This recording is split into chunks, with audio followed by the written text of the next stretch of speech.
Forward to rest, because I needed that after a long first part of the season, and it came in the right moment. And now I'm looking forward to compete and competing on the hard court, which is my most preferred surface, my most successful surface, and I like this tournament. So I already forgot about what happened. Of course, I used it as a right experience and learned from that also. I had a great tournament in Wimbledon, reached the finals, and it's not too bad to play Wimbledon finals also.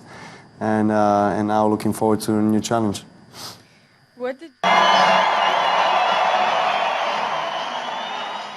Yes, of course. As Novak Djokovic world number one, Roger Federer is not in Montreal, and of course he is favourite to win it. Good morning, I am Cecilia Omorbe. Of course, the Tayo Salom is here this morning. Yeah, good morning, Cecilia. It's another beautiful day to talk sports.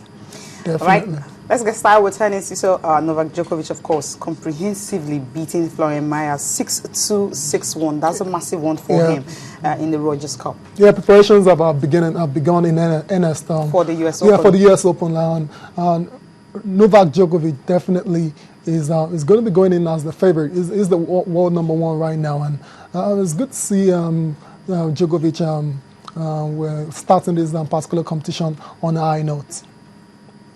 Okay, talking about Djokovic, and of course, he will just be in the pole position to win that. But another surprising thing in warm-up to the U.S. Open is Venus Williams returning after a long time. Of course, she won the first set 6-0. We're thinking, okay, she's really back, fresh and all that. But she lost 6-4, 6-2 after winning the first set 6-0 to Kirsten Flickens in the opening round of the I'm not surprised by that. Yeah, because Venus hasn't really been in that kind of form that you expect a player of a stature to be in, and she's been losing out of competition. She was slower than usual and all that. And of course, her strokes were really erratic, and at the end of the day, she just couldn't come up in the last two sets after taking the first set. Yeah, but the good thing is, the U.S. Open is still a few weeks away, and hopefully she should have used this to actually prepare very well to show that she'll be one of the favorites. Exactly. She has won U.S. Open 5 times. Yeah, Venus will be going into this competition knowing fully well she's not a favorite right now. So whatever mistakes she would have noticed in this first round loss, she's going to be able to correct it ahead of the U.S. Open. Okay, and of course, Serena Williams, she will be in action later today against Francesca Schiavone. All right, moving on now, let's start with what is happening in Africa, basically, ahead of the game against the Super Eagles of Nigeria. That's the Nelson Mandela's Cup. Bafana, the coach, Gordon Edison, has named squad for the Super Eagles, 28-man list. And of course, like he said before he released this list, he said performance and of course current form would definitely determine the kind of players he would choose for the friendly against the Super Eagles of Nigeria. And of course, they also playing the World Cup qualifier against Burkina Faso. Friendlies, of course, against Nigeria and Burkina Faso. They are having another World Cup qualifiers against Botswana, which will come up later. Where he has named 28 squad, and of course, some high-profile names that really are missing.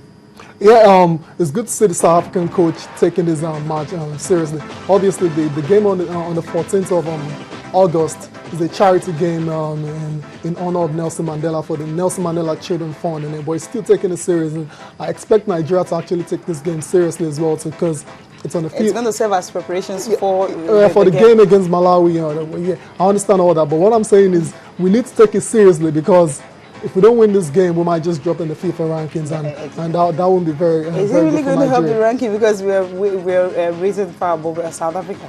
Yeah, I'm not talking of between South Africa and Nigeria. I'm talking you're looking at the game against Malawi. Exactly. I'm talking of the other. They don't have a choice. They need to get that to be able to qualify for the final round of the World Cup. Exactly. Yeah. And we need, the last time we played South Africa, we've actually played once in this particular Mandela Challenge. That was in 2004. We lost 2-1. Hopefully, the guys will want to revenge that particular defeat on that day. It's just a friendly, like you said. It's just a friendly, but we have to take it seriously, because there's a link between this particular game and the one we're going to play against Malawi. Because and this is the only friendly we'll be having. And for South Africa, they will have a chance to play Burkina Faso also before their game against. And Nigeria will be having only one friendly. Meaning, if we lose this game, there are very good chances of Nigeria actually dropping in the rankings. If we lose this game, we're currently number 5 in the world now. Do you get what I'm saying? So if we drop to number 6 and the time for the That's draw. we're looking at FIFA. I'm looking at the final African round of ranking now. qualification. Okay. Do you get what I'm saying? So if we drop to number 6 in Africa,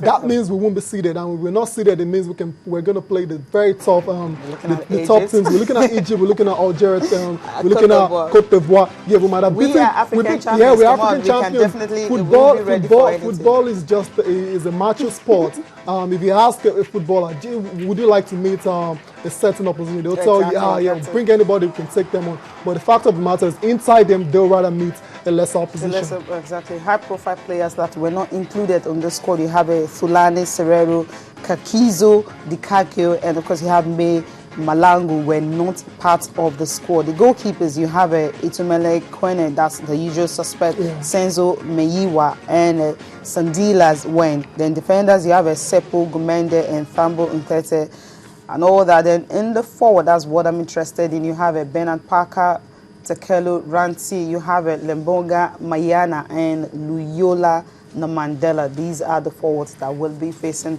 the Super Eagles. Still talking about the Super Eagles, and of course the matches they will be playing against Malawi. The Malawians, they have named a squad also. The coach, Tom Saintfiet, decided to actually drop the demand. He was actually demanding for 10,000 bonus win. That's if he gets to beat the Super Eagles, and of course the FA will have to pay him $10,000. That was what he was demanding. But at the end of the day, after much criticism and all that, he decided to drop it and, of course, just release the squad. This is a very strange deal because strange? It's a very strange deal because he's been contracted to actually coach the Malawians against the Super Eagles alone. Yes. So it's a one-off game. He's supposed to get a huge bonus for defeating Nigeria because that's what they need. Well, he said he will work for free. That was what he said. Yeah, so he said he will work for free. So why demand? So where's the $10,000 demand? Although he has dropped it anyway because he felt it was actually really. I mean, that's why I called it a strange deal. You were contracted to coach the Malawians against Nigeria in a one-off game, and you agreed to take the job initially, and now bonus issues are coming. Should he win? But that's not. Yeah, but that's not the issue. That's not the issue now. He's carried on with his preparations, and he's named a very good squad for September 7, where they have to come to Nigeria to get a win, because that's the only way they can actually topple Nigeria on the table. Okay, which is a good one. And of course, the 20-man squad that was named will be on your screen shortly. And the squad were named. You have starting with a goalkeeper, Simfles Ntala. Midfielders, you have Finchar, Kondowe, Frank Banga. And so also you have some of their key players also missing from this squad. And these are the goalkeepers for the Malawi. Some key players also missing in the squad. You have Owen Chama, the big bullet, Asivo. Then defenders, you have James Sangala, Moses Chavola, and John Langesis, Harry Render. These are the defenders for the game. And of course, the game will definitely be played September 7th. September 7th. September 7th against the Super Eagles. Super Eagles are yet to the Super Eagles actually need a draw in this game to win the group. And I expect Nigeria playing against the lowly ranked Malawi national team at home to get nothing worse than a draw. What are you saying? I'm just saying outright victory. Yeah, I'm just saying like whatever happens, something disastrous might happen that day, and we should get a draw. We should get the disaster shouldn't lead to a defeat for Nigeria. That's my point. Yeah, definitely. Okay, now yesterday we talked about LMC, giving 25 million naira to Nigerian Football Federation. Of course, they've broken, of course, the 25 million naira reacher. And also the low league will now end October 13th. This is simply because some matches were postponed because of the celebration. They want the players to actually go enjoy their holiday. You have the week 24 games earlier scheduled for today and tomorrow, which is Wednesday and Thursday, 7th and 8th, will now hold another weekend. That's the weekend of August 10th. And of course, the matches for August 10th, which is week 25 also, these games have been postponed. Now, that's the reason you now have the season ending October 2015. Talking about October 13th, still talking about Globe Premier League. Kwara United actually constituted a new protein management committee to overhaul the activities of the club. But LMC have given them about 72 hours ultimatum for that. Okay, let's just have a listen to Nduka Irabo when he was talking about the 25 million million naira that was given to Nigerian Football Federation. That says a certain percentage of our earnings comes to the